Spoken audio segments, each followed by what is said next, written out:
औज़ुबिल्लाहिमिनश्शैतानिर्रजीम बिस्मिल्लाहिर्रहमानिर्रहीम अस्सलाम वालेकुम and welcome to my channel. दोस्तों, आज की इस वीडियो में हम क्लास फर्स्ट ईयर से एक poem the world is too much with us की रेफरेंस टू द कॉन्टेक्स्ट और एक्सप्लेनेशन सीखेंगे। तो सबसे पहले हम लिखेंगे रेफरेंस को आप इस तरह लिखें। These lines have been taken from the poem The World is Too Much with Us written by William Wordsworth। यानी ये लाइंस नज़म the world is too much with us से ली गई है, जिसको विलियम वर्ड्सवर्थ ने लिखा है। अच्छा जी, इसके बाद आप लिखे कंटेक्स्ट कुछ इस तरह। Context: The poem is in the form of a sonnet in which the poet criticizes the modern age and tells us that due to the worldly concern man has lost his connection with nature। यानी ये नज़म एक sonnet की हालत में है। Sonnet कहते हैं उस नज़म को जिसमें 14 लाइंस होते हैं। इस नज़म में शायर मॉडर्न एज पर तनकीद करता है और बताता है कि दुनियाई कामों या कारोबार की वजह से इंसान ने फितरत के साथ ताल्लुक़ को ख़त्म किया है। He has become materialistic and has no time to appreciate the beauty of nature। वो बुतपरस्त बन चुका है और फितरत की खूबसूरती की तारीफ करने के लिए भी उसके पास वक्त नहीं है। The poet wishes to be a pagan connected with nature rather than a modern rich man who cannot enjoy the beauty of nature। शायर ख्वाहिश रखता है कि वो अगर काफिर होता तो अच्छा होता, क्योंकि फितरत के साथ उसका एक रिश्ता तो होता। पेगन बुतपरस्त को कहा जाता है, यानी वो लोग जो देवताओं पर यकीन रखते हैं, जैसे कि समंदरी देवता हो गया। तो शायर कहता है कि आजकल के ज़माने के अमीर आदमी की बनिस्बत वो काफिर बनना पसंद करता है, क्योंकि आजकल का जो इंसान है वो फितरत की खूबसूरती से लुत्फ़अंदोज़ नहीं हो सकता या वो फितरत से मज़े नहीं ले सकता। अच्छा जी, अब आते हैं इसकी एक्सप्लेनेशन की तरफ। एक्सप्लेनेशन को मैंने 4-4 लाइंस की शक्ल में तकसीम किया हुआ है। इन 4 लाइंस को आप देखें। इसकी एक्सप्लेनेशन मैं आपके साथ शेयर कर लेता हूँ। Explanation: Line number 1 to 4. In these lines the poet tells us that the material world is in abundance with us।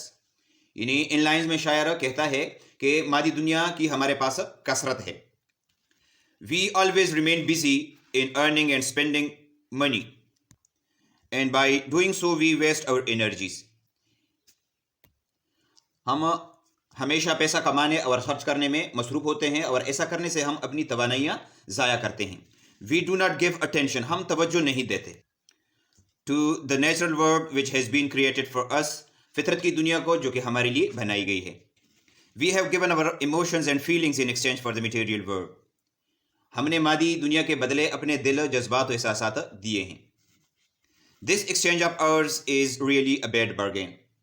हमारा ये बदले का काम एक बुरा या ख़राब कारोबार है या सौदा है, यानी माल दौलत के बदले हमने अपनी खुशियाँ और जज्बात गवा दी हैं। नेक्स्ट जो 4 लाइंस है इनको आप पढ़ लें और इनकी जो एक्सप्लेनेशन है वो है explanation line number 5 to 8। In these lines the poet tells us about those natural beauties that we always ignore। In lines में शायर हमें उन कुदरती खूबसूरती के बारे में बताता है जिनको हम हमेशा नज़रअंदाज करते हैं। He says that the beauty of the sea and the bright moon above its surface, the beauty of the silent winds which are going to be noisy, and the beauty of sleeping flowers are those natural beauties that we do not appreciate।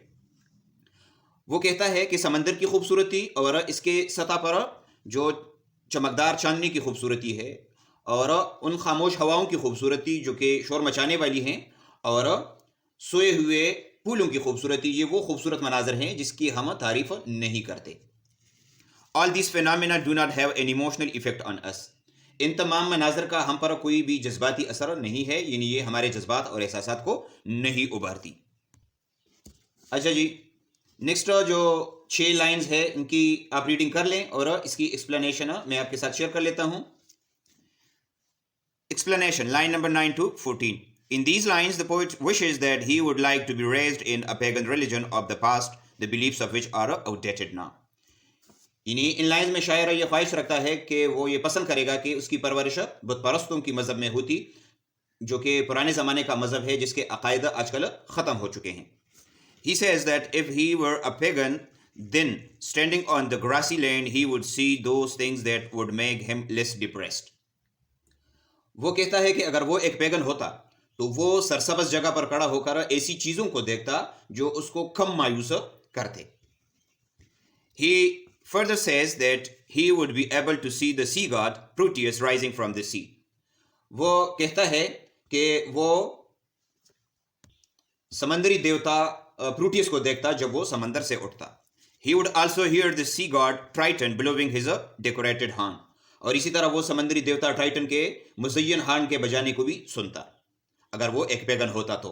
क्योंकि pagan समंदरी देवताओं पर ज़्यादातर यकीन रखते हैं, इसलिए शायर ने यहाँ पर समंदरी देवताओं का जिक्र किया है.